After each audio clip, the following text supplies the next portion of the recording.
At 49 years old, Pastor Joel Tudman stood at the peak of his influence, an electrifying voice in modern ministry, a mentor to many, and a symbol of authenticity in a world full of polished facades. But beneath the thunderous applause and viral sermon clips, something was quietly unraveling. A connection, long whispered about, often dismissed, between Tudman and the fiercely controversial Bishop Henry Fernandez has now erupted into full-blown exposure. And it's not just career-ending headlines we're talking about. This is a story that threatens to shake the foundations of trust, loyalty, and truth within the church world. What was hidden behind fellowship photos and pulpit praise is now leaking into public view, and the fallout could burn more than reputations. Because what just surfaced may have been years in the making. Was this brotherhood built on faith, or on secrets? Stay with me, because the deeper we dig into this unfolding scandal, the more disturbing the truth becomes. And once you hear what's been exposed, you'll never look at either of these men the same way again. Long before the headlines, long before the rumors, Pastor Joel Tudman was simply a young man trying to be heard. He didn't arrive on the scene with a spotlight waiting for him, he earned every inch of it in silence. In his early days, Tudman wasn't standing on massive stages or trending across social media. He was in modest church basements, leading youth groups, counseling broken teens, and preaching to rooms that barely filled a few pews. While others chased popularity, Joel was sharpening something far more powerful, his voice. And that voice wasn't ordinary. It was magnetic. Raw. Soul-piercing. Tudman had the rare ability to walk into a room full of strangers, speak, and suddenly make everyone feel like he was speaking just to them. His sermons weren't rehearsed performances, they were confessions drenched in truth, humor, vulnerability, and conviction. He didn't speak from a pedestal. He spoke from pain. And that's why people started to listen.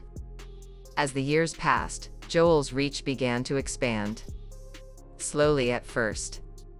A few guest invitations. A viral sermon clip here and there. But the real shift came when larger churches began to notice him, not because he was flashy, but because he was real. At a time when many pastors were obsessed with perfection, Tudman was willing to talk about struggle, depression, failure, the dark corners of faith that most leaders refused to touch. That willingness to be imperfect in public became his secret weapon. Suddenly, conference organizers were calling. National platforms were opening up. Churches that once wouldn't return his emails were now requesting him by name. And to many, it looked like divine favor, like God was raising up a new kind of leader for a generation drowning in pretense. But with every step forward, the questions started trailing behind. How was he rising so quickly? Who was really behind this rapid ascent? And why, amidst a sea of powerful voices, was Joel Tudman suddenly being elevated above the rest? These were the questions no one dared to ask, at least not out loud. But behind the scenes, the whispers had already begun. Because while the world was falling in love with Tudman's voice, others were quietly wondering what else was riding on his rise. Every rising figure has that one moment, the moment when everything changes. For Joel Tudman, it came with a name that carries weight across every corner of the Christian world, Bishop T.D. Jakes. When Tudman was invited into the fold of the Potter's house, it wasn't just a preaching gig, it was a coronation. Overnight, he went from respected to revered. From local standout to national headline. It was the kind of opportunity most pastors only dream of, and for Tudman, it looked like destiny finally catching up with diligence. But destiny doesn't come without a cost. The Potter's house didn't just elevate Joel's ministry, it changed the trajectory of his entire life. His messages started going viral. Instagram, YouTube, TikTok, clips of his sermons were being shared by people who had never stepped inside a church. His delivery was fresh. His energy was undeniable. And his presence online became almost as powerful as his presence in the pulpit. To a younger generation starved for authenticity, Tudman became a voice they could trust. But to others, the rise felt too fast, too precise, too polished. Some began to question whether this was really divine elevation, or a calculated climb. Was it the Spirit, or was it strategy? That's when the scrutiny began. His followers saw inspiration. His critics saw intention. They pointed to his rapid social media growth, his celebrity connections, his increased access to church royalty. And while Tudman was preaching about humility and brokenness, some insiders whispered about ambition, influence, and optics. It was no longer just about the message, it was about the machine behind it. And at the center of that machine were names and faces that held real power. Men like Bishop Jakes. Figures like Bishop Henry Fernandez. These weren't casual connections, they were gatekeepers to the upper echelons of modern ministry. And Joel Tudman had just gained a front row seat. The moment Joel stepped into that spotlight, the countdown began, not just toward greater recognition, but toward deeper inspection. Because once you sit at the table of giants, people want to know how you got there, and what price you paid for the seat. What came next wouldn't just shape Joel's future, it would pull Bishop Henry Fernandez into a story neither man could fully control. While Pastor Joel Tudman was climbing the ministry ladder, another man was already sitting at the top, watching, influencing, and commanding attention in his own unapologetic way. Bishop Henry Fernandez. A name both feared and admired. To some, he was a prophet crying out against hypocrisy. To others, he was the very embodiment of the empire he condemned. Fernandez had built his reputation not just on fiery sermons or megachurch crowds, but on fearlessness. He didn't just preach gospel, he preached confrontation. He called out celebrity pastors who prioritized platform over purpose. He spoke of money, fame, compromise, and the silent decay within the church. His faith center in Sunrise, Florida became more than a church, it became a stage for spiritual warfare and controversy alike. And now, his name was beginning to echo in conversations about Joel Tudman. At first, it seemed random. Tudman was rooted in Texas, Fernandez in Florida. Their styles were different, their platforms unrelated.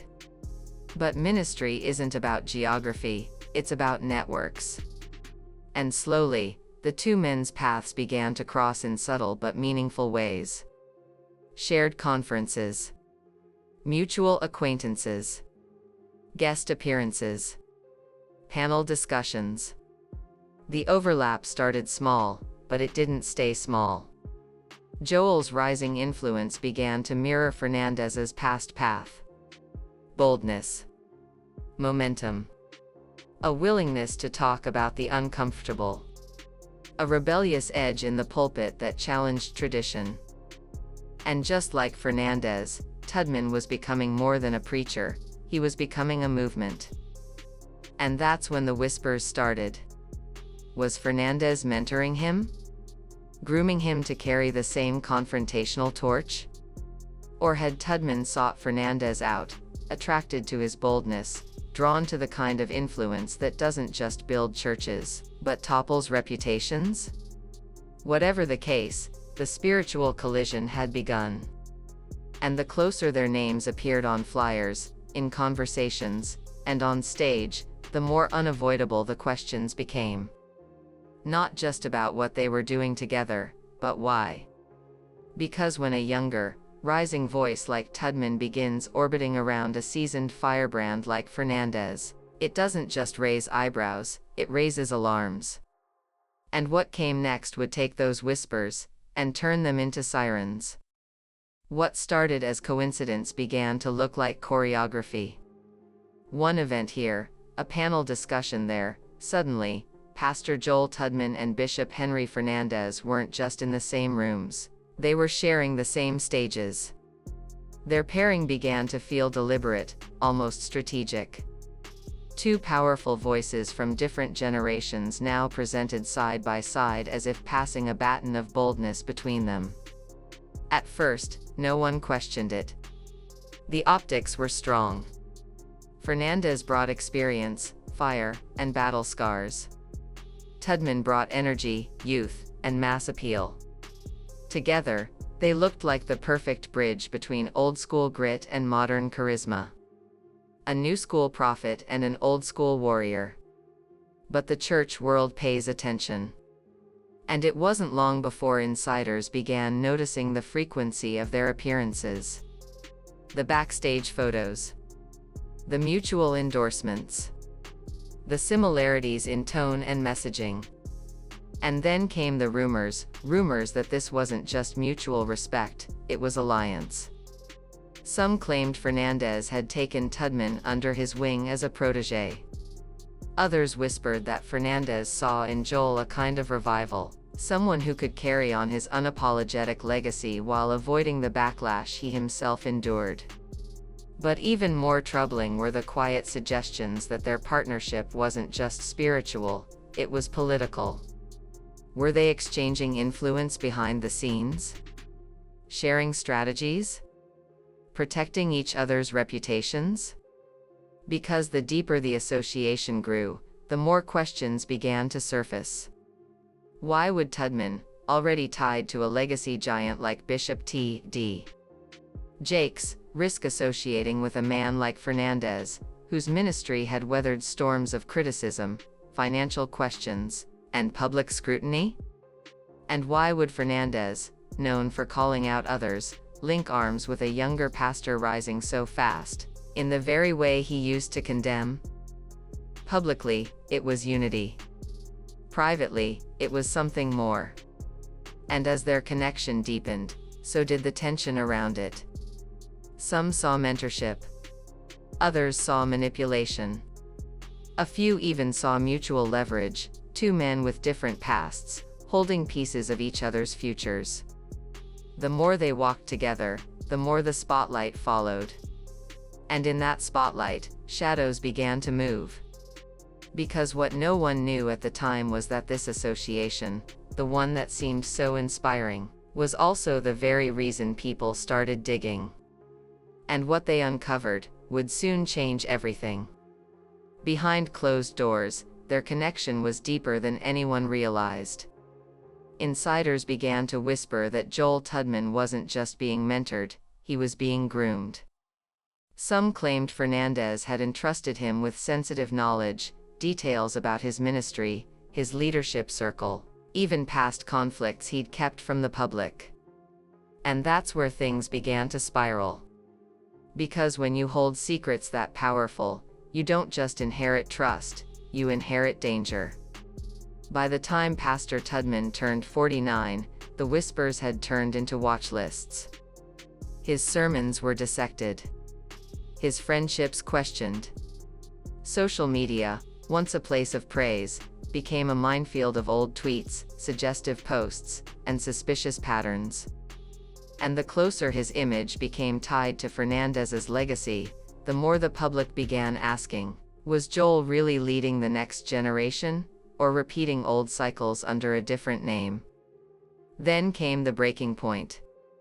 The exposure didn't hit like a scandal, it felt like a long-awaited unraveling. While no single moment can be pointed to as the spark, it was the culmination of years of private tension. Questions about financial partnerships. Private meetings off camera. Shifts in leadership tone. Even quiet exits from Tudman's team began drawing speculation. And hovering over it all, was Bishop Henry Fernandez's shadow. Some say Fernandez's own critics resurfaced just in time to drag Joel into the mud. Others believe Fernandez was using Joel's youth and rising influence as a shield, until the pressure became too much to contain. Either way, when Tudman's name hit the headlines, it carried Fernandez's with it. Now, both men stand at a crossroads. For Tudman, the exposure at 49 feels both tragic and prophetic, because just as he reached the peak of his voice, the ground beneath him gave way.